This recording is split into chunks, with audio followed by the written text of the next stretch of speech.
Neste vídeo, apresento 5 fugitivos que, em 3 episódios, se tornaram literalmente invisíveis às maiores agências governamentais de investigação do planeta. Também tornaram o mundo melhor expondo prisões que praticavam adversidades como a tortura, numa contrariedade de si mesmas. A fuga de Alcatraz, em 1962, foi uma operação de escape da Penitenciária Federal de Alcatraz, localizada numa ilha homônima da Baía de São Francisco, estado norte-americano da Califórnia, realizada pelos detentos Frank Morris e pelos irmãos John Anglin e Clarence Anglin. Os prisioneiros esculpiram o concreto velho e úmido ao redor de uma canaleta de ventilação para o corredor com ferramentas improvisadas. A investigação oficial do FBI foi auxiliada por outro prisioneiro, Allen West, que fazia parte do grupo de fugitivos, mas que foi deixado para trás. Em 1979, o FBI oficialmente concluiu, com base em evidências circunstanciais e uma preponderância de opinião de especialistas, que os homens se afogaram nas águas geladas da Baía de São Francisco enquanto tentavam chegar em terra firme. Porém, parentes dos irmãos Anglin afirmaram que eles sobreviveram sim e passaram a viver aqui no Brasil. Uma foto com os irmãos Anglin, apresentada pela família, junto com uma carta escrita pelos irmãos, intensificou a investigação. O investigador do caso solicitou a amostra de DNA dos irmãos Anglin para a família, mas não teve sucesso, pois a família alega não confiar em ninguém do FBI. Pois mesmo que comprovado o parentesco por DNA, a história poderia ser falseada por parte do governo.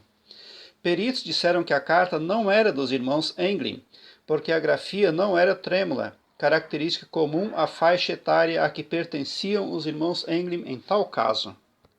D.B. Cooper. D.B. Cooper, ao contrário de muitos, não pagou o preço da prisão. Ele fugiu de um avião depois de extorquir $200 mil no dia 24 de novembro de 1971 e depois pulou de paraquedas. Apesar de uma grande perseguição e uma investigação ainda ativa pelo FBI, o culpado nunca foi localizado. O caso permanece como o único sequestro aéreo sem solução na história da aviação dos Estados Unidos. Apesar dos investigadores do FBI insistirem desde o começo que Cooper não sobreviveu a seu arriscado salto de paraquedas, a agência mantém o caso em aberto e, além de possuir mais de 60 volumes documentais, continua a provocar a imaginação do povo. Após a decolagem, Cooper mandou Mukloff se juntar ao resto da tripulação na cabine e ficaram lá com a porta fechada. Enquanto se dirigia até lá, ela observou Cooper amarrando alguma coisa em sua cintura. Uma pequena parte dos dólares roubados foram encontrados por um transeunte em uma mata, tempo depois, o que nos dá a percepção de que D.B. Cooper chegou bem e em solo firme e até enterrou uma parte do dinheiro. A investigação não conseguiu sequer ligar um cadáver qualquer ao caso, o que reforça a bem-sucedida fuga de D.B. Cooper. Papillon, em 1935.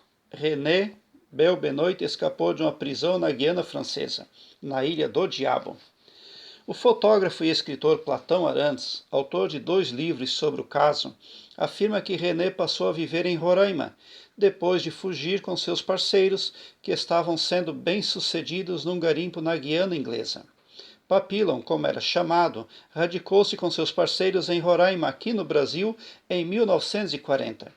Depois que as tropas de Hitler invadiram a França, Papillon morreu em 1978, aos 73 anos. O grupo subiu de barco o rio Demerara e depois fez uma caminhada de 23 dias pela mata. Além de René, integravam o grupo Maurice Hebert, Joseph Guilherme, Marcel, Charrier e Roger. René se tornou famoso mundialmente em 1969 ao publicar o livro Papillon, no qual contava sua fuga espetacular ocorrida em 1935, da Ilha do Diabo, o sinistro complexo de presídios que a França mantinha na Guiana Francesa.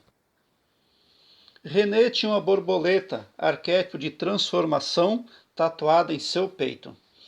Em um dos filmes acerca de sua trajetória, uma mulher o visitava na prisão, depois de ela lhe enviar cartas no idioma inglês. Dizem que Papillon falava 4 idiomas. Acredita-se que ela o ajudou fora da prisão, dificultando a captura de Papillon. Em virtude do sucesso do livro publicado por Papillon, a prisão na Ilha do Diabo foi fechada pelo governo porque o livro delatou abusos e torturas por parte dos agentes. Para as maiores agências governamentais de captura de fugitivos, o homem invisível existe sim.